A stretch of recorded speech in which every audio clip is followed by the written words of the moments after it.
Hello, and welcome to our regular Blueprint podcast where we talk about prop tech and how technology fuels built environment.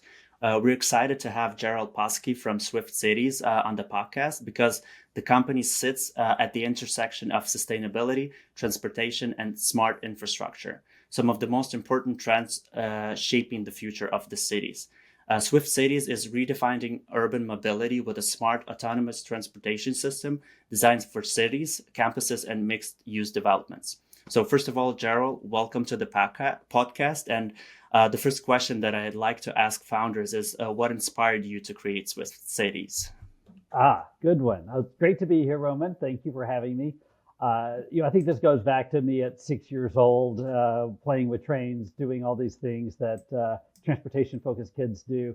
And then there was a moment, I remember the day in college when I was flipping through the back of Popular Science, Popular Mechanics, Scientific American, one of those, and I hit upon autonomous driven vehicles across little monorails. And like, oh, that solves so many problems. I'm kind of have an economist brain. That's what I went to school for first. Like, this optimizes so many things in life. I fell in love with it then, pursued it over the years. I went to grad school for this, was at another startup before. And it wasn't until I ended up on Google's real estate team that was for the first time in the customer shoes. And at that point, I was able to see kind of what we had done wrong before, work out a new concept, and then when the time was right, say, this thing is ready for the market. I kind of generalized a lot of things there, but it was a process that began as a kid, carried through to adult, and then finding the time was right, with the right technology at the right time to move forward and make Swyft Cities a company. Wow, it's always great to hear how the story starts somewhere at the early ages of our childhood when we get inspired about something, and to see how this evolves into, I guess, our adulthood and kind of transforms into some of these opportunities. And you mentioned that you're ready to kind of build the technology and move forward with that. But what strikes me is that obviously it's not yet adopted in many cities. I would say very few cities have that. And what's interesting for me, what would you think would be the barriers for people to or the cities to actually adopting this new way of transportation? Because obviously we don't necessarily have an infrastructure for that. Maybe we don't need an extra infrastructure. And how hard do you think it might be to adopt this new approach of transportation? Well, we won't keep the listeners in suspense too long. I will go ahead and explain what it is we're doing. Maybe we can add some graphics for those watching via video. But start by taking what you would call a gondola, ski lift type system. Those are systems where you see them in some urban areas. Paris is getting a set. Down in South America, there's a lot. Different parts of the world. Those are systems where the vehicle, the little cabin, travels in a straight line between usually 2 points, occasionally more, but usually think of 2 points all day, back and forth. Really, I'll say dumb system. Cables moving all day. The vehicles just clamp on. We've taken that concept and changed three things, and in the end, it kind of changes everything.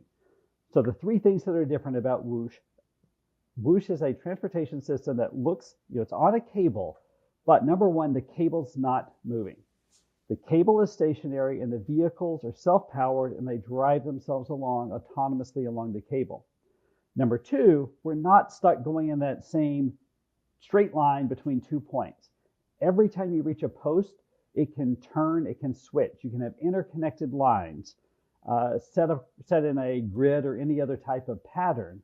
And now those vehicles can choose their own path. And the third thing we do is keep the vehicles small, on demand, and personal. So you get in at any station, tell it where you're going, and that vehicle takes off. It's going to go take you to your destination.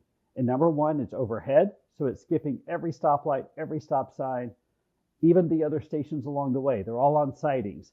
You pass all the other stations. When you get to yours, you pull off to the side, come down to ground level. That's where you board, deboard. So your trip is like the perfect Uber, nonstop, your vehicle waiting there for you. nonstop trip, good speeds, and then you're taken where you want to go, and you get this great view the whole time. So there, now people can understand why you ask, are there some challenges deploying this? Yes, and thank you for providing this additional context.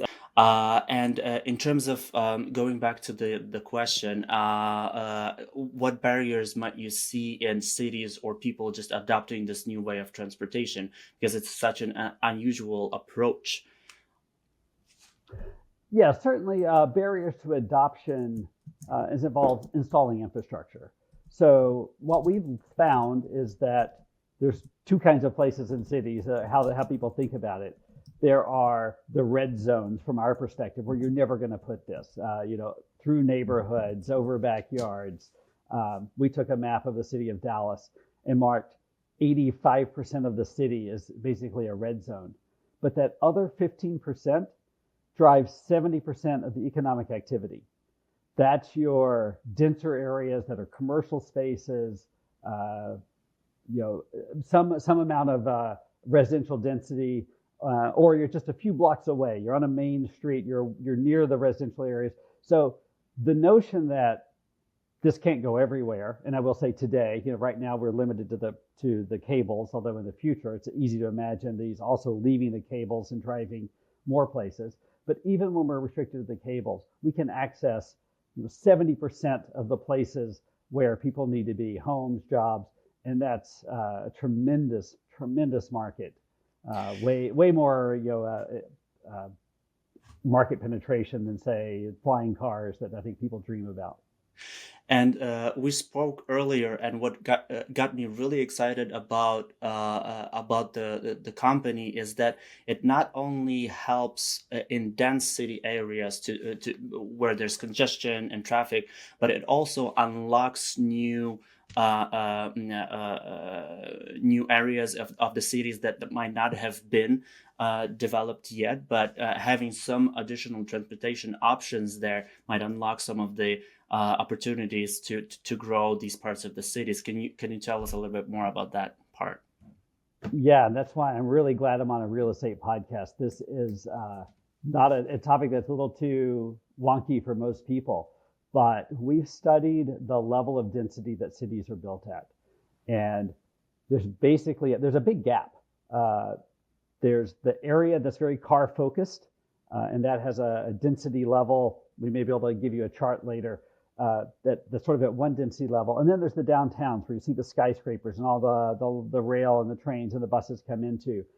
In between, there's not a lot built at that middle density because it's in between. It's not quite dense enough to warrant lots of rail and other mass transit, but it's definitely more dense than the cars can support. That kind of density is places that we know people love. A lot is happening right at the border of that. It's places like Paris, it's places like Palo Alto, just cute downtowns, cute level of density, some 4-story housing, some 2-story, 3-story townhomes. This kind of place where things feel walkable and not too crowded, but where you have the things that you want around you. Those are incredibly popular places, getting higher than normal rents per square foot and purchase prices per square foot. So these are great places, and we don't yet have a transportation system that supports that in-between level of development. So that is one of our focuses, and we're seeing it in the cities and the places we're talking to, that they first say, ooh, take this busy, crowded area that we have, and we want to make it a little bit denser. We want to add a little bit more to it, but yet get traffic under control. And then they say, ooh, and here's some place nearby that is way underdeveloped. And if we could bring that up to the level of our other hot dynamic areas, man, they see the potential, both from if it's a city from tax perspective, or if it's a real estate owner or developer from that mindset. People see these opportunities. So on that front, where do you start with engaging with the local communities, with the cities? Some of the big developers are also might be looking at the podcast. Should they reach out to you, or do you work only with the city, with the cities? Yeah, we've had both. We've had, in fact, it's about 50-50, whether it was private landowners, private land developers, or cities reaching out to us. And the private sector can be smaller. I would say either two things. They're either an existing area. Let's take a ski resort as a common one. It's probably our single biggest market that is reaching into us. They've got a lot of activity. They're constrained. The roads are saturated. They're on tiny roads that can't be expanded, and yet they have patches of land, and they have a desire to connect people. They want people to stay on site and yet get around. They need something that's not tied to the roadway. They're very comfortable with cable systems already, obviously. And so they see this as a way of unlocking growth in their area. Another segment has been purely new greenfield developments, where those are almost all of them are too early. I think all of them are too early for us to talk about broadly, but they're planning from scratch. And they can say, wow, I can save, a parking garage, 2 parking garages or more. I can save $100 million, 150 by building not zero parking, but just less than I would have by either making it easier to move around the site or tying into another part of the city or the mass transit line. So that's from the private sector side. So we're seeing both of those categories. And then the cities, I will say there's a common thread. We're getting a lot of inquiries, but here's the most common scenario. You're a fast-growing suburb that has been on the edge. You've been the hot place to be for the last 20 years, and your city budget and finances are built around growth. You're the place. People are going out and building hundreds or thousands of homes. They're building office buildings. They're building things that are pretty interesting and pretty dense in a way that was master planned around the car. And there's big wide streets, and everything had been going great until about now, when two things are happening. A, traffic is bad. We finally have reached that point of traffic saturation. But B, there's no more growth left in the city. All of the land is basically built out. You're in the 90+% build out. And the city finances are built around being the new place to be. Growth. Well, right. Now there's no additional place to add. So if you want to keep the city growing, you want to keep all these services that have attracted people, the city has to find a way to infill. Infill means increased density, and it means increased traffic on roads that were already at saturation. So now they're stuck. They're between a rock and a hard place of, for our budget to work, we've got to grow, but if we grow, we're going to add traffic. And certainly these suburbs were never planned to be, hey, let's bring a train down the middle because they're all spread out. Let's bring a bus line in. They're just too spread out and too just not laid out in a way that's conducive to traditional mass transit. So they find themselves stuck and looking for something new that is an in-between what mass transit can do and better than the car. So that's where we fit in. I love this perspective of how the solution not only enables the new communities to have additional transportation options, but also to existing cities to unlock some of the kind of glass when they hit a glass ceiling and they don't know what to do next to be able to grow. That's a major unlock for them. And just to wrap up on the infrastructure side with the last question, in terms of retrofitting your solution into existing cities. Obviously, there's older cities with existing infrastructure. How have you had any use cases so far, and how hard it is for you to retrofit your solution into existing cities that might be a little bit older? That's why we ended up falling in love with the Whoosh cable-based solution, was because it's so flexible for retrofitting. Even something like I had dreamed of the monorail version, you need posts every certain number of feet, and to keep costs down, it kind of needs to be standard and close together. But with a cable system, you've got a lot more flexibility. It doesn't matter if 200 feet away, you can say you want default 300 feet between posts, but if that puts you in the middle of an intersection or puts you right over some underground utilities, make it shorter, make it longer. It's a little bit of editing does not affect anything. And so that is a way that we just reduce. And I would say otherwise, if you're used to putting in infrastructure in cities, even if you're moving a sidewalk, that means you have to move every single foot of curb. You have to move all of the utilities, all of the drainage that was put in. It's expensive just to widen a street by 1 lane or move a sidewalk. We don't have to touch anything in between. We touch the 20 by 20 space where Hmm. the whole area where you might put a tower, it can be even less. And then we don't do anything for 300 feet. And then you touch it again. So having now been on the construction side of the table and the infrastructure side of the table, you realize that flexibility of distances and that ability to skip everything in between just saves time, energy, cost, risk, all the things that you're afraid of when you enter a normal big project. I have to ask one more infrastructure question before we move to the technology, because I would believe that people watching this ask themselves, if I want to introduce this, what are the regulations? What should I do? Because I would imagine that this is a new form of transportation. Safety measures and other things needs to be in a focus. So how do you address the regulatory side and the kind of compliance for the transportation and other things that might matter in this case? If you're looking to install it, it's akin to the franchise agreements that cities have used for decades, maybe even more than a century, like you do for the power poles, telephone lines, cable companies that put posts in the public right of way and run cables between them, and they maintain access rights to be able to service their poles and cables that are already in public right of way. So it follows the same model as that. For the more regulatory side around operations, we fit under existing standards.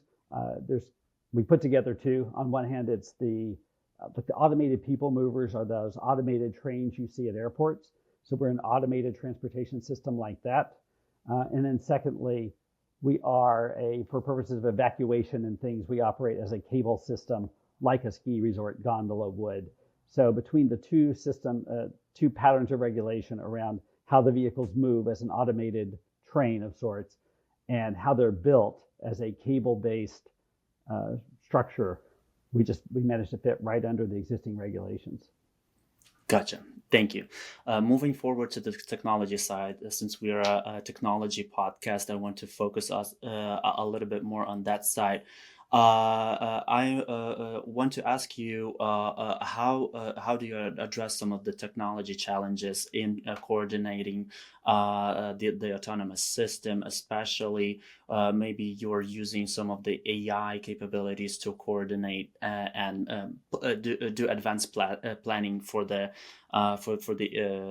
ecosystem, the demand predictions and things like that. Can you tell us a little bit more on that side? Yes, one of the things we're happy about is how we've reduced so much complexity out of the system. I'm sitting here in Silicon Valley. I'm in a place where more than one company runs test autonomous vehicles in front of my house, and I get to watch them go by. And we're so much simpler. We're on a cable. We have restricted degrees of freedom. It really simplifies the operation of the vehicles. We don't have to worry about kids running in front of us with soccer balls.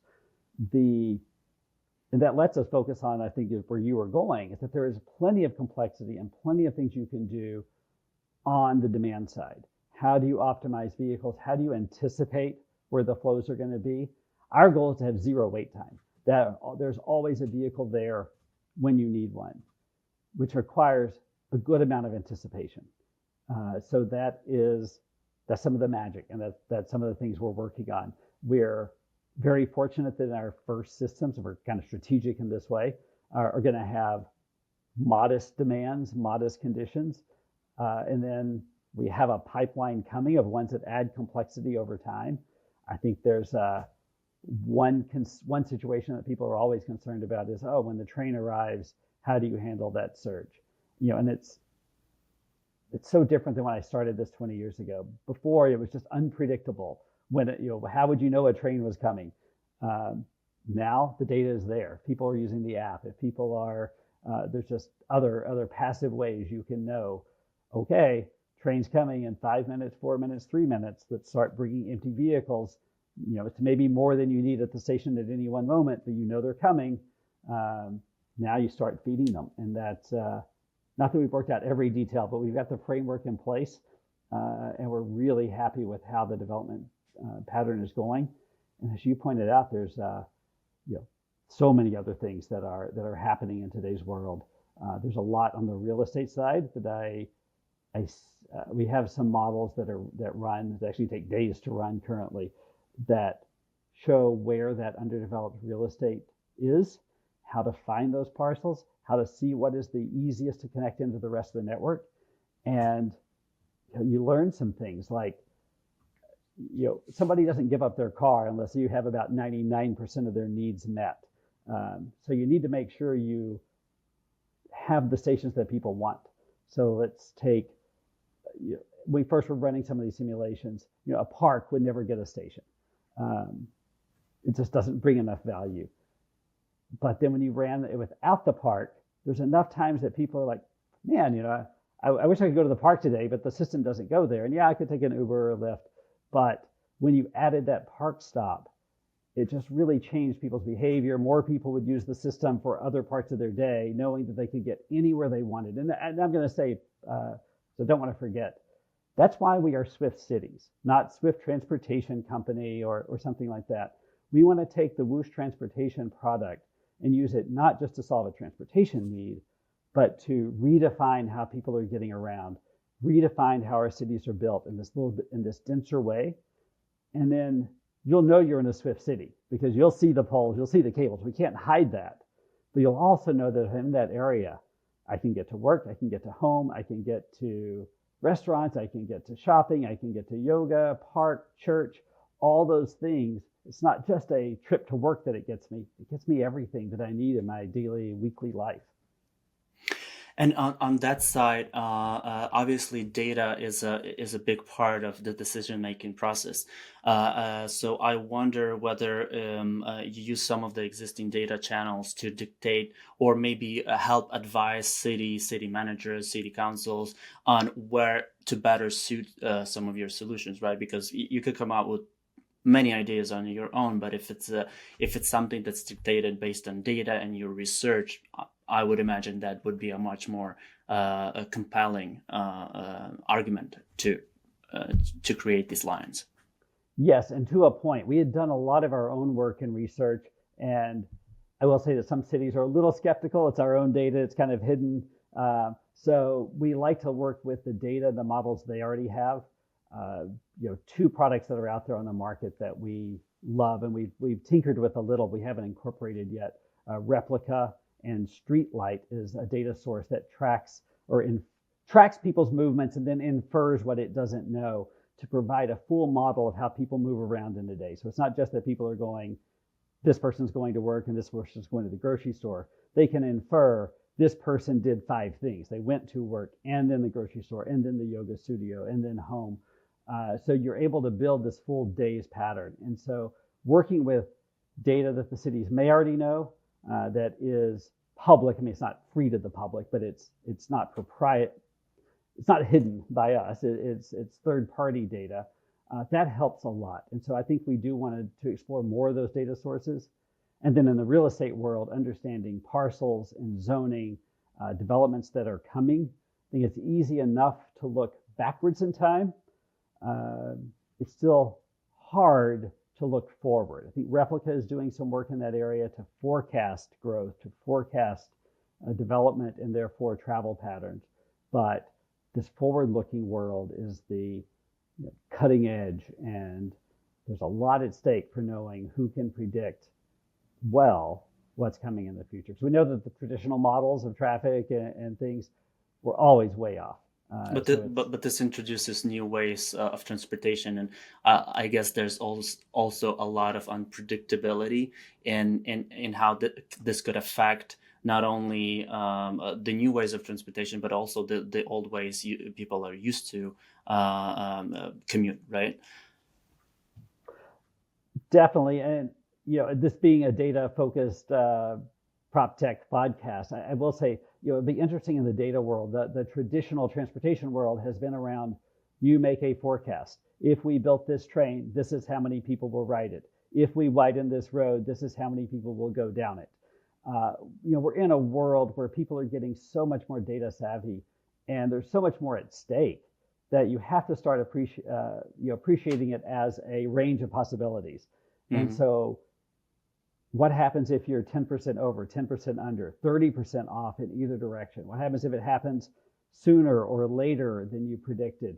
And so this impact, as you look at how this changes people's behavior, now it changes how much they also ride their bike, or how much they also take the bus, or how much they own their own car or not.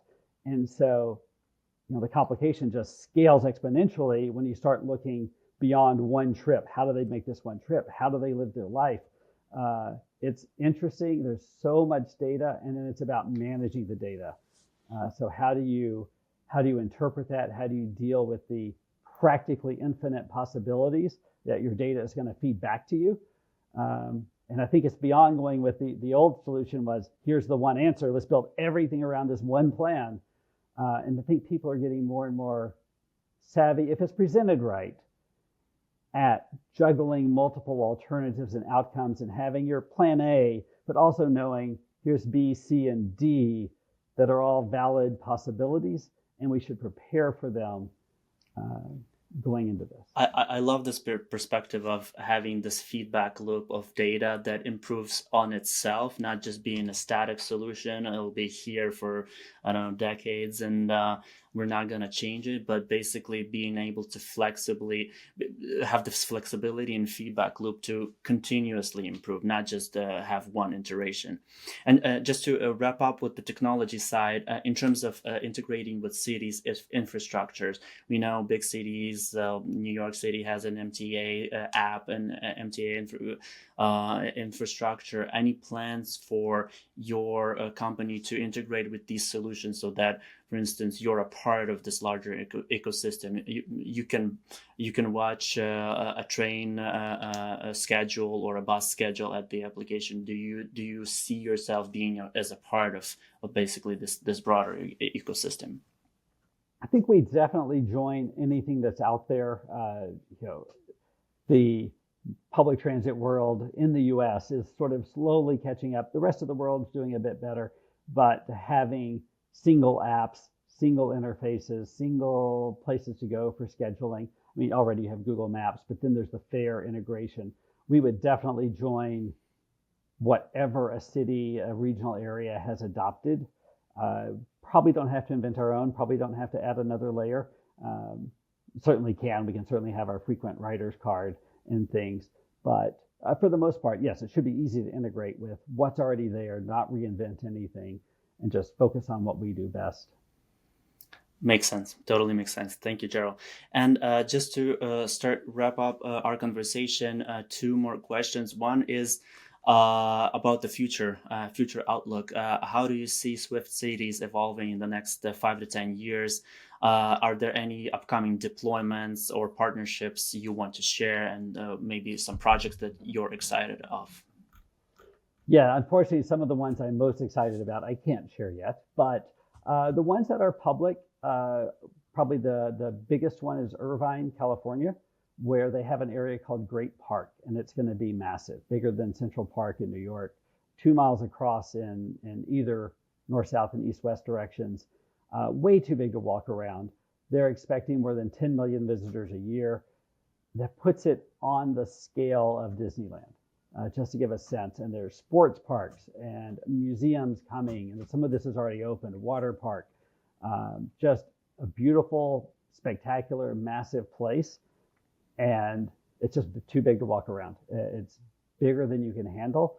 And it's not really, they had done a study to say, what if we ran a bus that came every 20 minutes and made 12 stops around the park?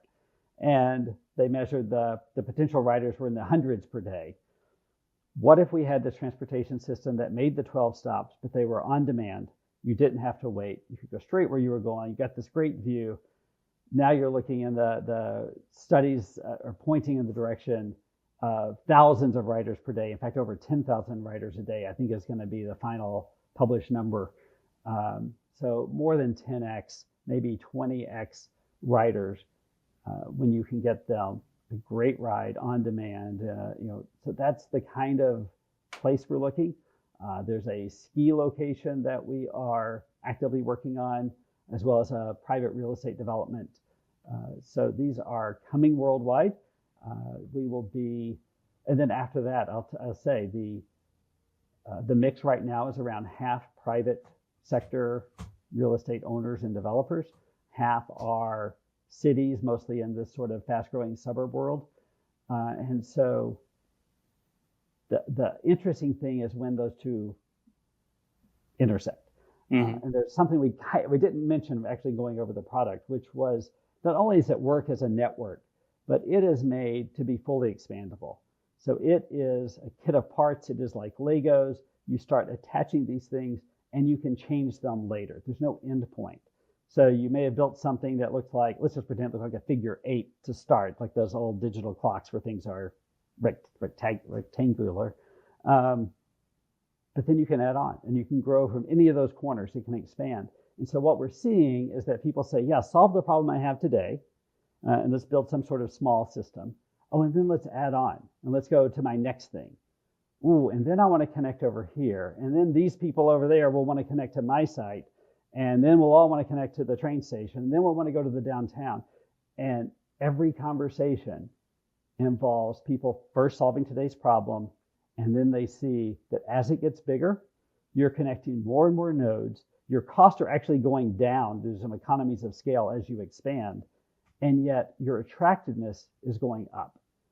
And once it hits a critical mass, which is pretty low, the trend toward expanding and saying, oh, you don't just serve this one tiny section of the city. Now you're serving this whole side of the city, this whole half of the city.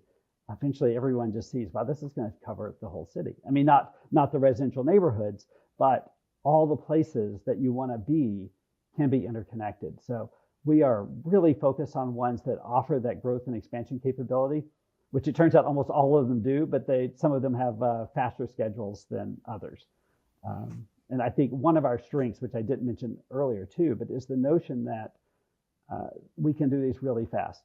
Even our early systems, which take extra planning and time, are looking at 2 years of planning and 2 years of construction. And we're looking to get that down significantly faster, 18 months of each. And what that enables is if you're in a real estate development perspective, you're keeping up with the development cycle. It's not, I'm going to finish my buildings and then 5 years later, the transportation system will be there to deliver the people, because that just doesn't work. And from a city perspective, you're not being elected to mayor under the claim, I'm going to start the first study, and in my second term in office, we'll complete the second study. Now we can get this done in one term in office. And on that side, sorry to interrupt, but that raises a very interesting question of the cost, because I would imagine that it's cheaper. This is probably cheaper to build than like a traditional highway or a traditional road. Did you make some sort of like comparisons at which point it makes more sense to use Swyft Cities than to building a full scale road or something like that within the cities? Yeah, in almost every case, places where we would be are places that are already crowded. If you've got road space and you can widen the road, it's probably a little bit cheaper to it's definitely cheaper to add a road lane in greenfield. If you're expanding in a crowded area and you have to move everything and acquire land, no, it's just cheaper to go overhead and add that capacity there. The cost of our infrastructure is about $5 million a mile, which means through planning, design, the other contingencies you're going to do, you're looking at maybe $20 million a mile for installation fees. That's closer to a sidewalk than it is a train. Now, those are huge differences. But taking property in the public right away in a crowded area is incredibly difficult and expensive and slow. And our goal is to get there cheaper and faster in construction than any other option. I love that. Thank you. And the last question that we like to ask is, what advice would you give to other startups trying to innovate in the public infrastructure and smart city space? Know your customer. Sitting here in Silicon Valley, too many people have invented too many things that looked good on paper and in the computer lab and wherever they were. and it just doesn't make sense. You need to have people on your team who have been in the customer's shoes, whether that's the real estate developer or the city side, or ideally both. You can't guess what they're going through until you've been there. And so that was the biggest difference between the first startup I joined and this one. Was the first one was all tech people trying to solve the problem as they understood it. And now we're a team that comes from the transportation world and the infrastructure world, both in the city and the private sector. And it just world of difference. Know your customer. I think in your specific case, it's multiple parties that include people that are taking the transportation, the cities, the private sectors. I would imagine that there's many customers in your senses. So good, you're doing a big job at working with all of these parties and making it a successful product. And I personally am very excited about these new opportunities. I see some of the congestion. I lived in New York City. I live in Miami right now. I see some of the issues that these big cities are facing, and I would love to see your solution in my city. So really looking forward to that, and I'll put a note for myself next time I'm in California to take a ride at one of your locations. I'm really looking forward to that. Thank you so much, Jeral, for taking part in our podcast and telling us more about your business and your product. You're welcome. It's great to be here, Roman. Thank you.